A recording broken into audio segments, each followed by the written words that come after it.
Does anyone want to jump in and kind of comment on this, the sort of distinction between the domination by males in uh, adult science fiction and fantasy, and YA, which is predominantly women? Justin or Paige, do you want to jump in on that?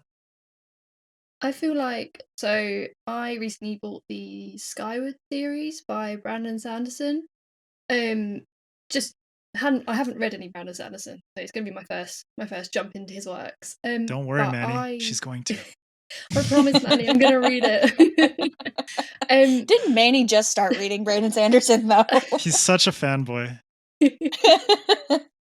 but I bought that in Waterstones, so like a bookshop in the UK, in just the sci-fi fantasy section, and I had absolutely no idea that it's a YA book until Manny and FanFi were talking about it.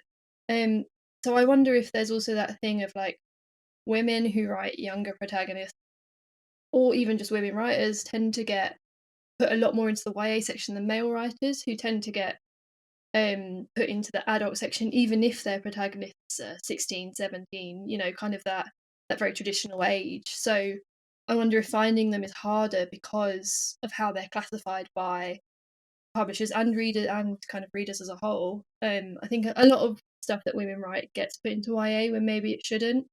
Um, you know, there's that Sarah J. Maas series, which is A Court of Thorns and Roses, that hugely popular. I think it started out being marketed as YA. 5 books in, it's now very much an adult book. It's got a lot of kind of sex scenes and kind of just stuff that doesn't fit YA anymore.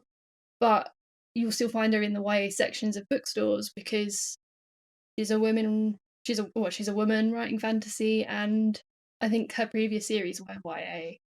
So she's kind of stuck being kind of marketed in a way not necessarily by the publisher, but by bookshops in that's kind of now incorrect.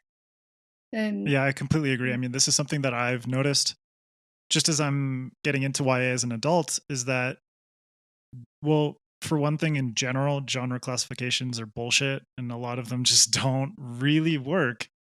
And this goes for things beyond books as well. But I think for YA in particular, there's, for me, a bit of a tonal confusion from the books that I've been reading and the fact that they're labeled under YA. So for me, I'll use this example because it's one that I read pretty recently, is These Violent Delights by Chloe Gong, which is an awesome book about 1920s Shanghai.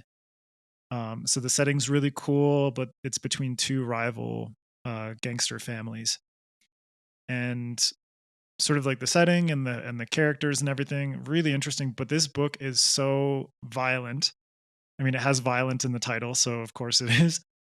But after I finished reading it, I realized, like going on to Goodreads and putting in my rating and stuff like that, that this is generally classified under young adult fiction. And to me, that was just like bewildering because after reading this book, I was surprised by the amount of violence. This is like George R. R. Martin levels of violence. And the descriptions are not washed over. Um, and the fact that this is marketed to people who are under 20, under 19, under 18, whatever, and someone's parent could or grandparent could easily just buy this for them and be like, oh, it's in the YA section, cool. And then their kid is reading like this violent massacre of a novel.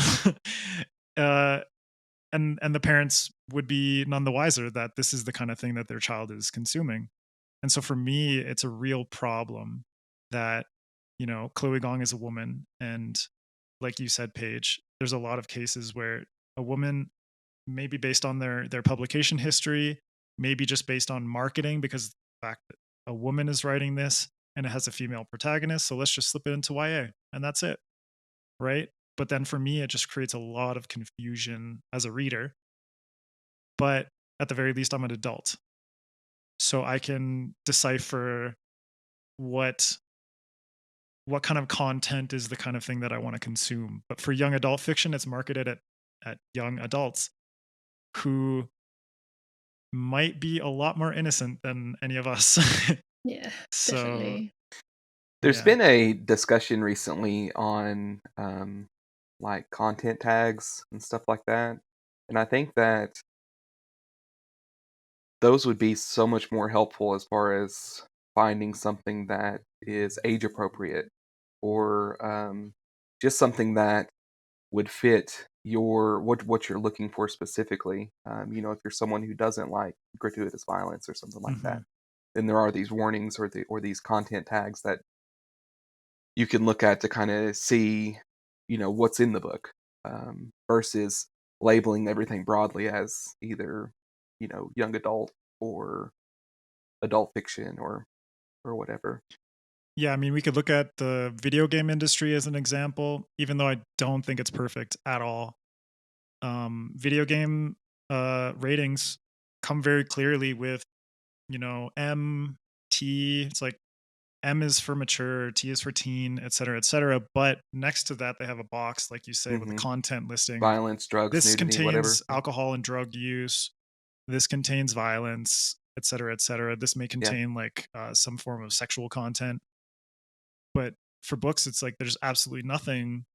It's like sacrifice a little bit of cover space, just a Mhm. little bit, Even because on the back. Yeah, just on the yeah, back, like remove one blurb yeah, and put exactly, it there, exactly. right Because for next to me, the barcode. exactly, like Right next to the barcode. ISBN barcode, content rating. That's all. Yep. Because for me, it's like now that I have a son, I find it really disconcerting that it's like there's books that I want my son to read, but I very, very clearly understand like when it might be appropriate to introduce him to that kind of thing.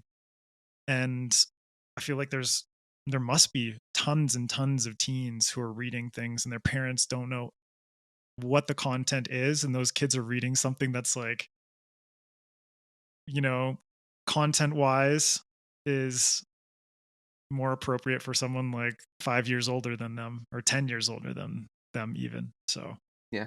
Like actually have a story that's related to that. My grandmother is like hyper religious. Like she belongs to like a religious sect that's located in this area, where they're like a step above Amish. Like they're like incredibly religious. But she bought me a series of books when I think I was in 6th grade. So like 10, 11, something like that. And like the first book had like BDSM torture, you know?